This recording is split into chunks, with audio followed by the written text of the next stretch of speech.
in my opinion, it may sound antithetical to my occupation. That's not the best place to keep your money is in your house. And so what happens right now is we see the vast majority of Americans having these really low interest rates. They made a great decision during the pandemic. They got these all-time low rates, and they're holding hard on them, and it makes sense. But then they have all this equity, and maybe they've made some poor decisions since then. Credit cards are way up right now, yeah. right? Mm-hmm. So like we have this great decision here, and then maybe this 5 or 6 really poor decisions here, and how do we reconcile both of those without giving up the one? So a lot of people generally they'll run to HELOCs first or home equity lines of credit.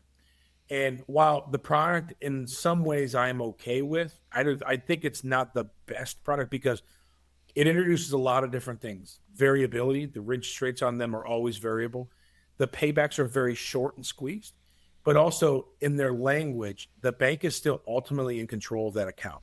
So if they give you a $100,000 line of credit and you use $60,000 of it, they're within their rights if there are economic changes, and that can be to you or the bank itself. They could say, hey, we're going through a rough season. We're freezing lines of credit. I'm sorry. I know I promised you, but we can't give you the money we said we could because something else is happening.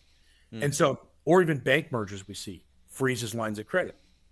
And so I look at lines of credit a lot of times as like, if you want to have something open as an emergency fund, I can see the value in that. But if you're looking to do things like debt consolidate or plan with your equity, we use something called a closed-end second mortgage, which is simply to explain, it's a 30-year fixed mortgage. All we do is we set it up as a second mortgage, and it surgically removes the equity that we need for consolidation, planning, all of those things. We leave the first mortgage alone, but it has that full 30-year term. And so we're getting that maximum cash flow benefit.